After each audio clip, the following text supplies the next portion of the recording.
नमस्कार। Bihar board matric परीक्षा 2027 के लिए आज मैं आपको साइंस का वीवीआई ऑब्जेक्टिव क्वेश्चन बताऊंगा जो कि 100% एग्जाम में आएगा। यदि आप भी 2027 में 10th का बोर्ड एग्जाम देंगे तो ध्यान से इस वीडियो को देखना है और साथ ही इसका पीडीएफ कहां से डाउनलोड करना है सारा जानकारी इस वीडियो में आपको बताऊंगा। ठीक ना, पूरा रट लीजिएगा। वायरल ऑब्जेक्टिव है जो कि एग्जाम में यही सब प्रश्न आएगा।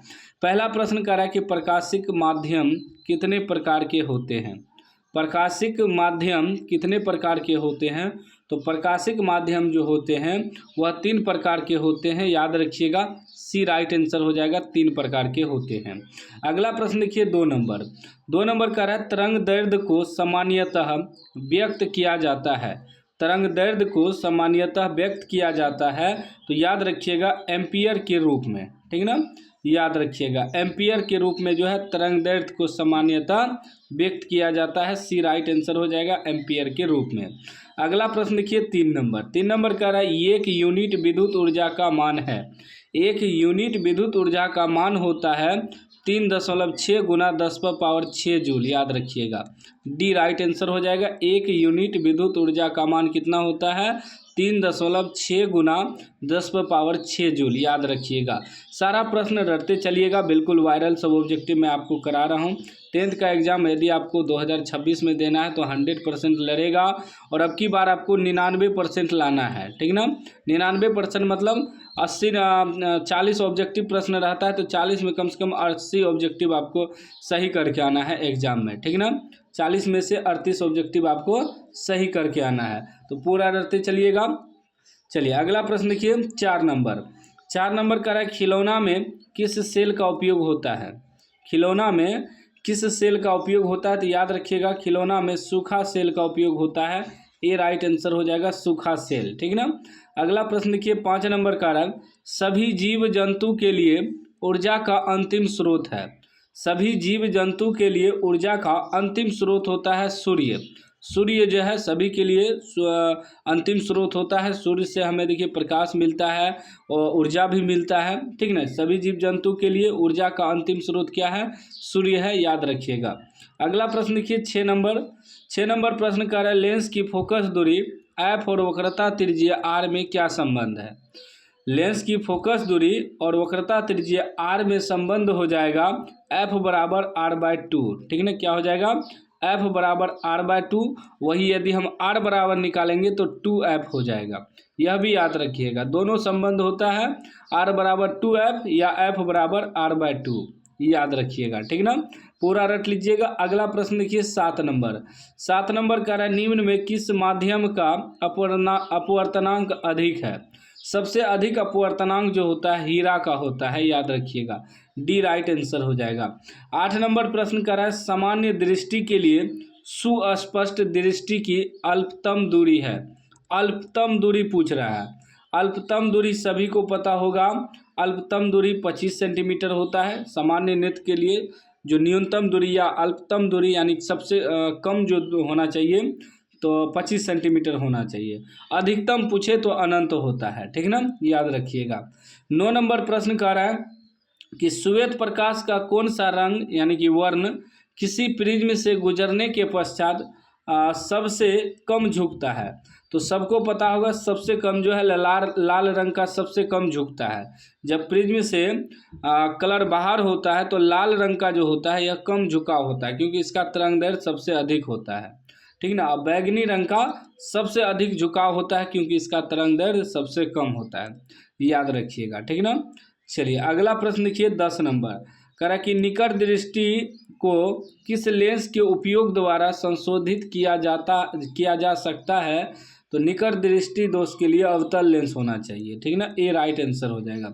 निकट दृष्टि दोष जो है उसमें जो चश्मा होता है उसमें लेंस कौन सा होता है? तो अवतल लेंस होता है। याद रखिएगा। अगला प्रश्न देखिए 11 नंबर का रहा है वैद्युत प्रतिरोधकता निर्भर करता है। वैद्युत प्रतिरोधकता जो निर्भर करता है वह करता है इनमें सभी पर निर्भर करता है। पहला हो गया चालक की लंबाई पर, दूसरा हो गया चालक की अनुप्रस्थ पर, तीसरा हो गया चालक के पदार्थ की प्रकृति पर। तीनों हो जाएगा तो इनमें से सभी हो जाएगा, डी राइट आंसर हो जाएगा। ठीक ना।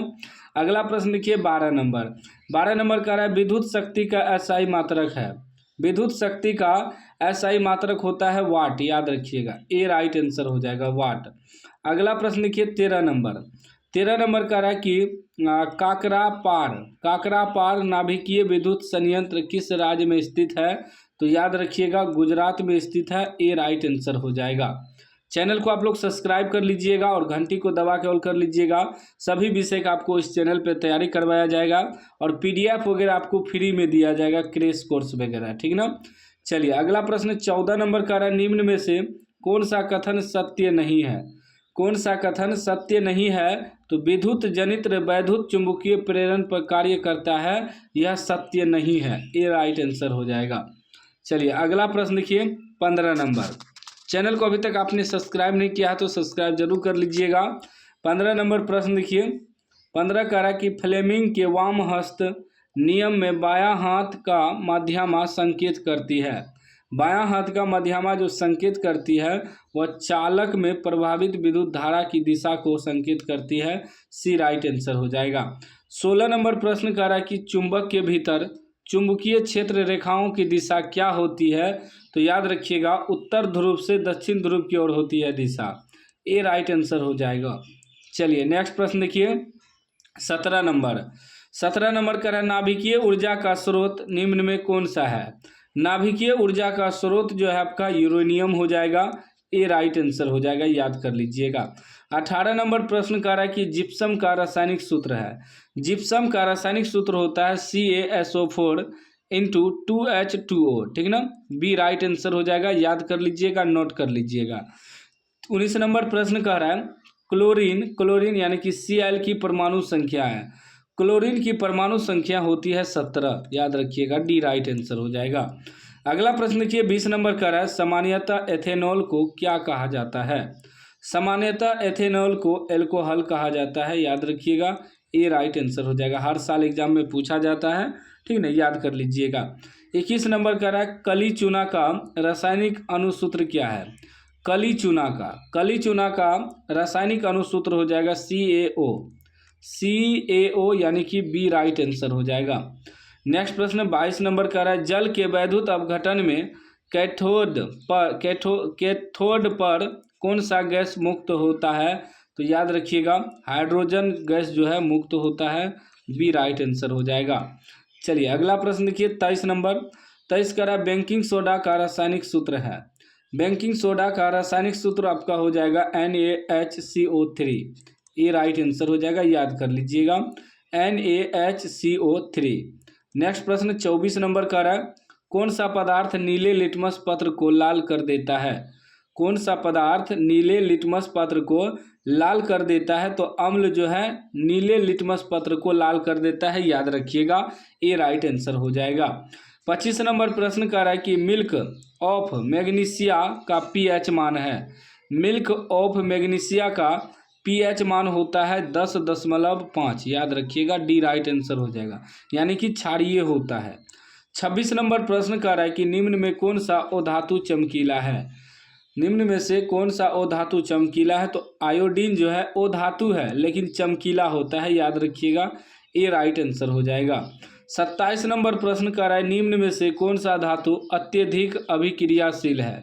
अत्यधिक क्रियाशील होता है Na यानी कि सोडियम, बी राइट आंसर हो जाएगा। 28 नंबर प्रश्न कह रहा है कि ऑक्सीजन परमाणु के बाह्यतम कक्षा में इलेक्ट्रॉनों की संख्या कितनी होती है? ऑक्सीजन परमाणु के बाह्यतम कक्षा में इलेक्ट्रॉनों की संख्या 6 होती है, याद रखिएगा, बी राइट आंसर हो जाएगा। चलिए नेक्स्ट प्रश्न देखिए 29 नंबर। 29 नंबर कह रहा है ब्यूटेनॉन एक कार्बन यौगिक है जिसका प्रकार्यात्मक समूह है, तो याद रखिएगा कीटोन है, इसका प्रकार्यात्मक समूह जो है कीटोन है, सी राइट आंसर हो जाएगा। 30 नंबर प्रश्न कह रहा है कि नाइट्रोजन के 2 परमाणुओं के बीच कितने आबंध बनते हैं? नाइट्रोजन के 2 परमाणुओं के बीच कितने आबंध बनते हैं? तो याद रखिएगा 3 आबंध बनते हैं, सी राइट आंसर हो जाएगा। 31 नंबर प्रश्न कर रहा है एल्किन का सामान्य सूत्र है। एल्किन का सामान्य सूत्र होता है CnH2n, बी राइट आंसर हो जाएगा। चलिए नेक्स्ट प्रश्न देखिए 32 नंबर। 32 का आधुनिक आवर्त सारणी में आवर्तों की संख्या है। आवर्तों की संख्या 7 होती है, याद रखिएगा, ए राइट आंसर हो जाएगा। नेक्स्ट प्रश्न देखिए 33 नंबर। 33 नंबर प्रश्न कर रहा है कि समूह में ऊपर से नीचे जाने पर परमाणु आकार में क्या परिवर्तन होता है।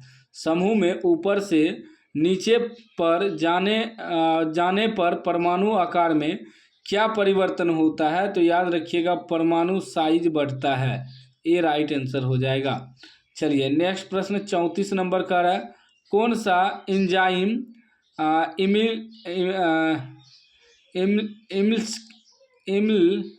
इमल्सीकृत कौन सा एंजाइम इमल्सीकृत वसा का पाचन करता है, तो याद रखिएगा लाइपेज, लाइपेज सी राइट आंसर हो जाएगा।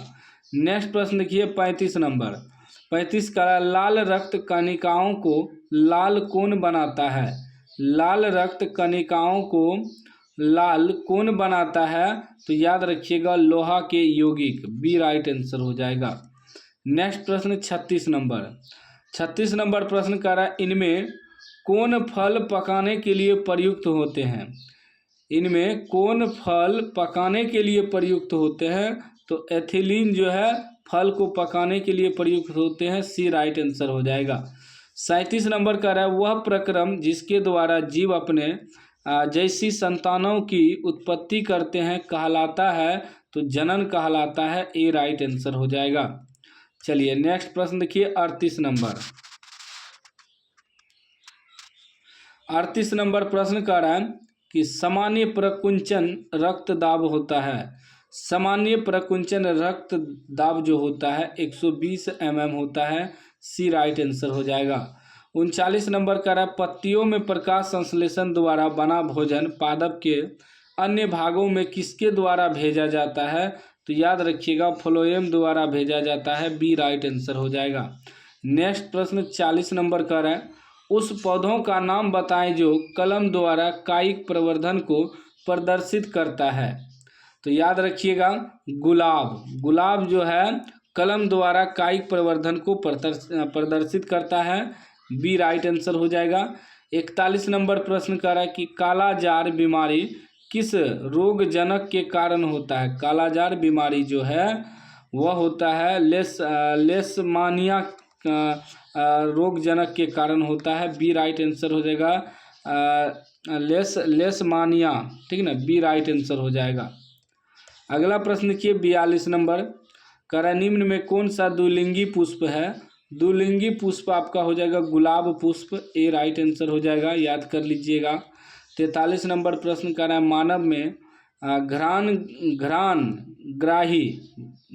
ग्राही स्थित होता है, तो इनमें से सभी में होता है। आँखों में होता है, नाकों में होता है, कानों में होता है, तो डी हो जाएगा इनमें से सभी।